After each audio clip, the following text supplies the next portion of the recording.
Hello everyone, thank you for clicking this video. Just want to let you know that I apologize that I did not upload a video in the past weekend because I've been busy outside of YouTube. Just want to let you know that this is going to be my next future video, and yeah, it took me like 15 minutes to create this kind of content like this, the theme song. I did make a fun, like this is right before and after, so this is how it looks like after, and this one's right before. There you have it, folks.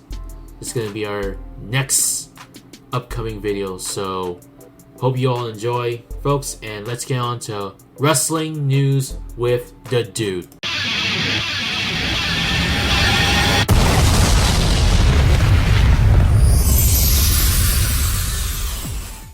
Welcome everybody to a weekly edition of Wrestling News with the Dude. So as a dude who brings you the news, we're gonna talk about GTS, WWE, NJPW, and AEW. So first off, for GTS, thank you Vlad for everything. He's no doubt one of the best performers on GTS Wrestling since 2016, or ever since he started to perform on GTS Wrestling.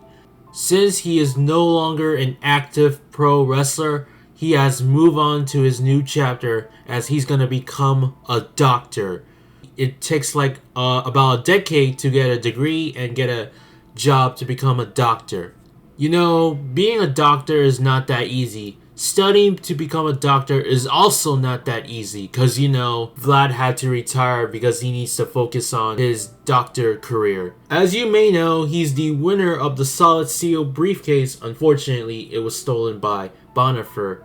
And he's also the Ruthless Rumble champion, US champion, Hardcore champion, two-time Intercontinental champion, the first ever undisputed GTS Intercontinental champion, heavyweight wrestling champion, and also he's the 2019 this year's Regal Rumble winner, and a 6-time GTS champion, and a 2-time YouTube Wrestling Figures heavyweight champion.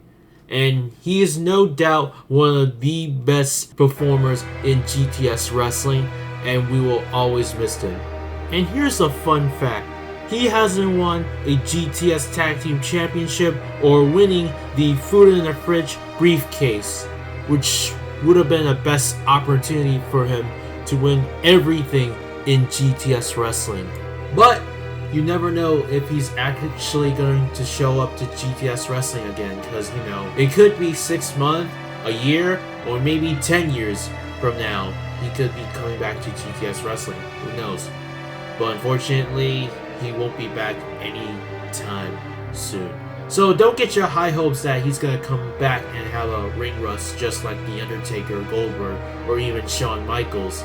If you have seen the recent video on Grimm's Toy Show, you've seen that Soda Pop lost to Duhop by an unexpected countout. And this was the Intercontinental Championship match.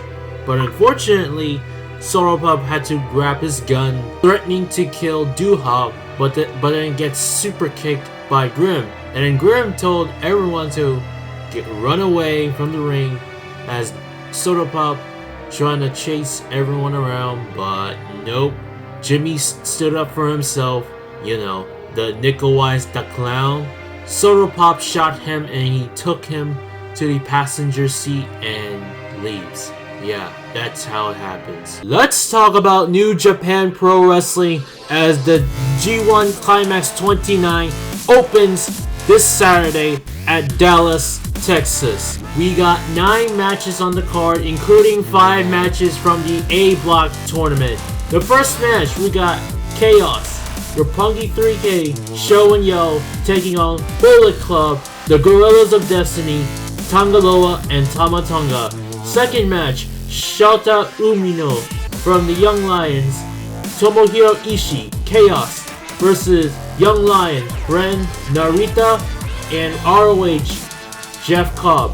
Third match, Yoshihashi and Hiroki Goto, both of them from Chaos, versus the Bullet Club members, Chase Owens and Jay White.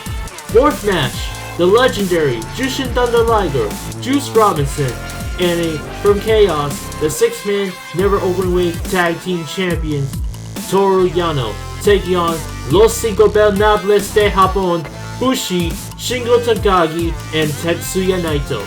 We got first match of the night as G1 Climax 29 kicks off from the A block.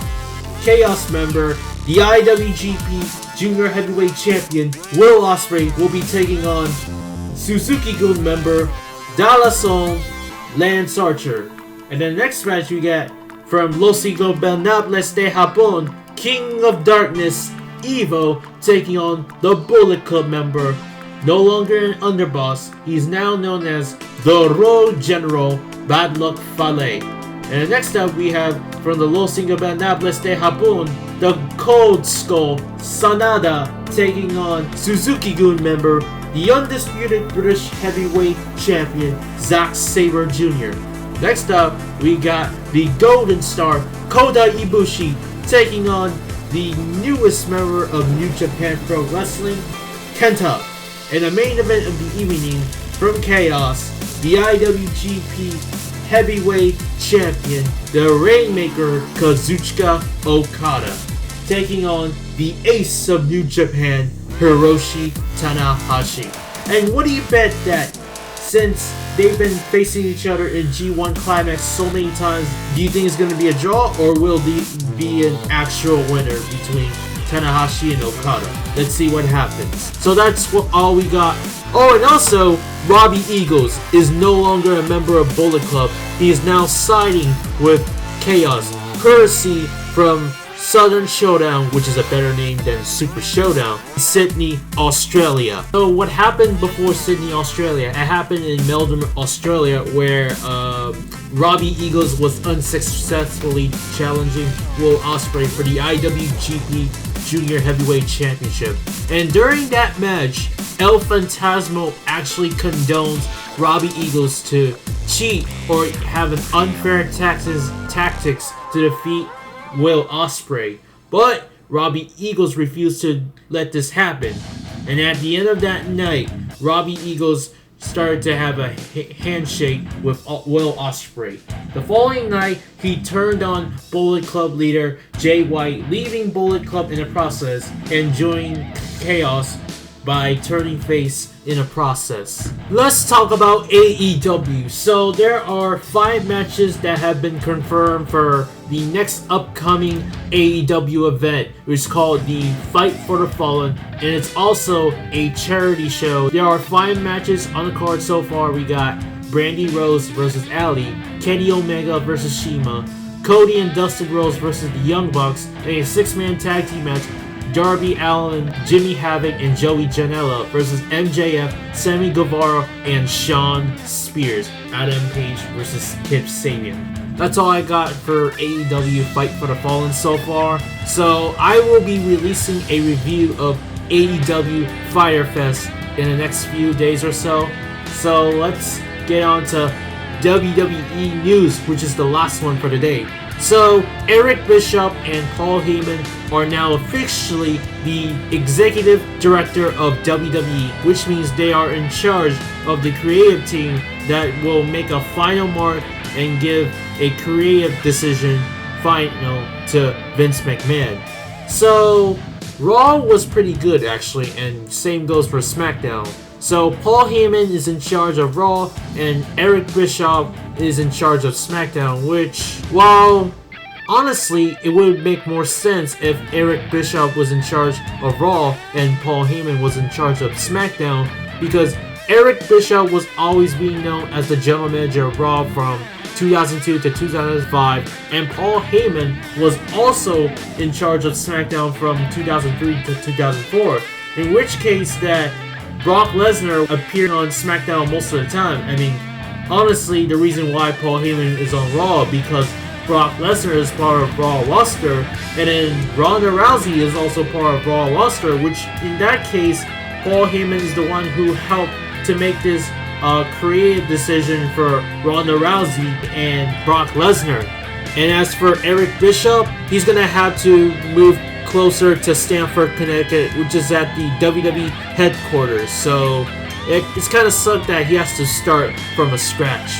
So yeah, that's all I got for today's news. So with that being said, thanks for watching this video. Don't forget to like this video, share this video, and subscribe for more content. Tap that little bell so you don't want to miss an upload. So as always, peace and good day.